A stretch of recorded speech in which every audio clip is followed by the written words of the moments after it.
LPU ప్లేస్మెంట్ల రికార్డులు సృష్టిస్తోంది. Final year student 2.5 కోట్ల ప్యాకేజ్ పొందుతున్నారు. 1700 మందికి పైగా ఎల్పియు స్టూడెంట్స్ 10 లక్షల నుంచి 2.5 కోట్ల ప్యాకేజెస్ పొందారు. విద్యా విప్లవం ప్రారంభమైంది లవ్లీ ప్రొఫెషనల్ యూనివర్సిటీలో. దేశంలో ఎక్కడైనా అంబేద్కర్ రాజ్యాంగమే అమలవుతుంది, ఒక్క ఏపీలో తప్ప. ఏడాది క్రితం అంబేద్కర్ రాజ్యాంగాన్ని పక్కన పెట్టి రెడ్ బుక్ రాజ్యాంగాన్ని అమల్లోకి తెచ్చారు. వైఎస్ఆర్సీపీ నేతలు, కార్యకర్తలు లక్ష్యంగా హత్యలు, దాడులు, అక్రమ కేసులతో రెచ్చిపోతున్నారు. ఆఖరికి ఇంట్లో ఆడవాళ్లను సైతం రోడ్డు మీదకు లాగుతున్నారు. అంతేకాదు సోషల్ మీడియా యాక్టివిస్టులను సైతం అక్రమ కేసులతో వేధిస్తున్నారు, ప్రశ్నించే గొంతులు నొక్కుతున్నారు. పోలీసులతో పాటు అన్ని వ్యవస్థలను దానికోసమే వాడుకుంటున్నారు. కేవలం ఏడాది కాలంలోనే ఏపీని పూర్వపు బీహార్లా మార్చేశారు. ఏడాదికే పరిస్థితి ఇంత దారుణంగా ఉంటే ఇంకో 4 ఏళ్లలో ఏపీని ఎలా మార్చేస్తారోననే భయం ప్రజలను వెంటాడుతోంది.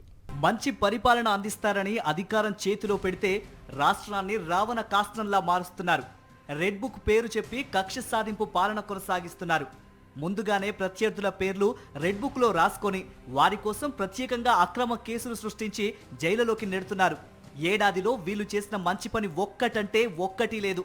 కక్ష సాధింపుల్లో మాత్రం 100కు 100 మార్కులు వేయాల్సిందే. నేరుగా మంత్రుడే రెడ్ బుక్ గురించి బహిరంగ ప్రకటనలు చేస్తూ ఉంటే ఇంతకన్నా దారుణం మరొకటి ఉంటుందా? ఈ కూటమి ప్రభుత్వం అధికారంలోకి వచ్చిన నాటి నుంచి రాష్ట్రంలో 390 హత్యలు జరిగాయి. 766 మంది వైఎస్ఆర్సీపీ నాయకులు, కార్యకర్తలపై హత్యలు, హత్యా యత్నాలు జరిగాయి. 2466 మంది వైఎస్ఆర్సీపీ నాయకులు, కార్యకర్తలపై అక్రమ కేసులు పెట్టి వేధిస్తున్నారు. ఇందులో 500 మంది వైఎస్ఆర్సీపీ నాయకులు, కార్యకర్తలను జైళ్లకు పంపారు. సోషల్ మీడియా యాక్టివిస్టులపై 440 అక్రమ కేసులు పెట్టారు. 79 మందిని జైలుకు పంపారు. మహిళలపై 198 లైంగిక దాడులు, హత్యాచారాలు జరిగాయి. ఇంకా చెప్పుకుంటూ పోతే జర్నలిస్టులు, ప్రజా సంఘాల నాయకులు, పారిశ్రామికవేత్తలు, ఐపీఎస్ అధికారులను కూడా అక్రమ కేసులతో వెంటాడి వేధిస్తున్నారు. ఇదంతా రెడ్ బుక్ రాక్షసత్వమే. ఉమ్మడి కృష్ణా జిల్లా వరకే తీసుకుంటే రెడ్ బుక్ పేరుతో చేసిన అరాచకాలు అన్నీ ఇన్ని కావు. సార్వత్రిక ఎన్నికల కౌంటింగ్ ముగిసిన మరుక్షణం నుంచే మొదలెట్టేశారు. ప్రతి నియోజకవర్గంలోనూ వైఎస్ఆర్సీపీ నేతలు, కార్యకర్తలు, వారి కుటుంబ సభ్యులే లక్ష్యంగా దాడులతో పచ్చ మూకలు చెలరేగిపోయాయి. ఎన్నికల ఫలితాలు వెలువడిన 4 రోజులకే టీడీపీ గుండాల అరాచకం తారాస్థాయికి చేరుకుంది. మొదటగా మాజీ ఎమ్మెల్యే వల్లభనేని వంశీ ఇంటిపై గుంపుగా వచ్చి దాడులకు దిగారు. బెజవాడ నడి బొడ్డున ఉన్న వంశీ ఇంటిపై కత్తులు, కర్రలు, రాళ్లతో దాడి చేసి విధ్వంసం సృష్టించారు. రాళ్ల దాడితో ఇంటి అద్దాలతో పాటు సెల్లార్లో పార్క్ చేసిన వంశీ వాహనాలు పూర్తిగా దెబ్బతిన్నాయి. టీడీపీ గుండాలు అల్లరి మూకలను నియంత్రించలేక ఏకంగా పోలీసులే చేతులెత్తేశారు.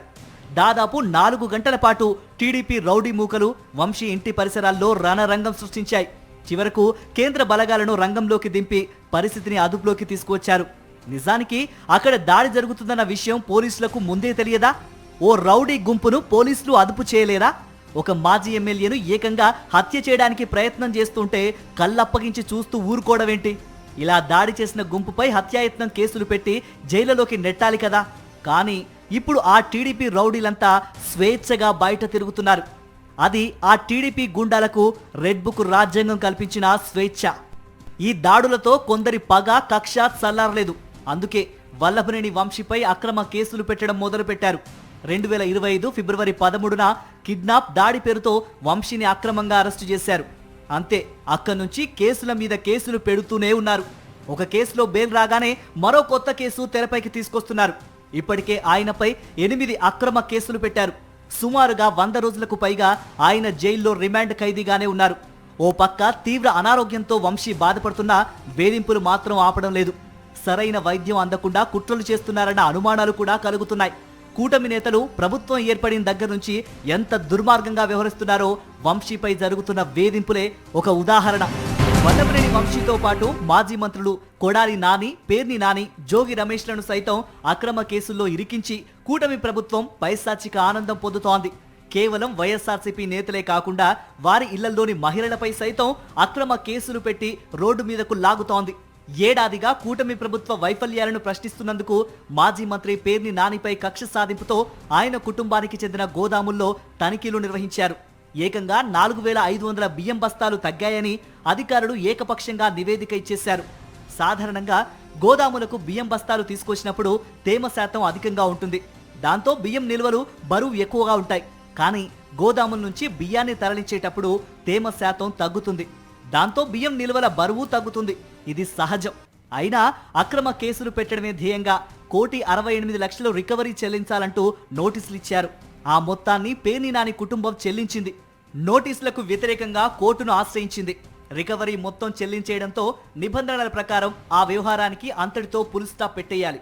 కానీ కక్ష తీరలేదు కాబట్టి వేధింపులు కంటిన్యూ చేశారు. పేర్ని నాని సతీమణి జయసుధపై అక్రమ కేసు పెట్టారు. తాము గోదాం నుంచి బియ్యాన్ని అక్రమంగా తరలించలేదని వీడియో ఆధారాలతో సహా తమ వాదనను బలంగా వినిపించారు. పేర్ని నాని భార్య తరపు న్యాయవాది వాదనతో court ఏకీభవించింది.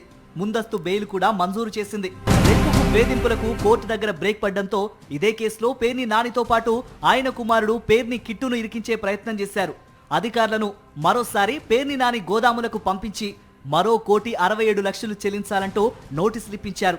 Perni Nani godown manager Manasa Teja, lorry driver Mangarao, rice miller ఆంజనేయులను అక్రమంగా అరెస్టు చేయించారు. ఈ నలుగురి అరెస్టుకు సంబంధించిన రిమాండ్ రిపోర్ట్లో పేర్ని నానిని A6గా పోలీసులు చేర్చడంతో చంద్రబాబు ప్రభుత్వ కుట్రకోణం మరోసారి బయటపడింది. హైకోర్టులో పేర్ని నానికి ఊరట లభించడంతో ఎలాగైనా ఆయన కుటుంబాన్ని అవమానపరచాలనే కక్షతో పేర్ని జయసుధను జనవరి 1న విచారణకు పిలిచారు. స్పైనల్ కార్డ్ సమస్యతో బాధపడుతున్నప్పటికీ పేర్ని జయసుధ బందరు తాలూకా పోలీస్ స్టేషన్ కు విచారణకు హాజరయ్యారు. రెడ్ బుక్ రాక్షసత్వంలో భాగంగా కీలక నేతలపైనే దాడులు, అక్రమ కేసులతో ఎలా వేధిస్తున్నారు అనే దానికి ఇంతకన్నా ఉదాహరణ అవసరం లేదు. ఇది కేవలం ఒక వల్లభనేని వంశీ, ఒక పేర్ని నాని కథ మాత్రమే కాదు. రాష్ట్ర వ్యాప్తంగా ఉన్న వైఎస్ఆర్సీపీ కీలక నేతలందరి పరిస్థితి ఇలానే ఉంది. వీరి పరిస్థితే ఇలా ఉంటే గ్రామాల్లో ఉండే కార్యకర్తల పరిస్థితి ఇంకెంత దారుణంగా ఉంటుందో ప్రత్యేకంగా చెప్పాల్సిన పని లేదు.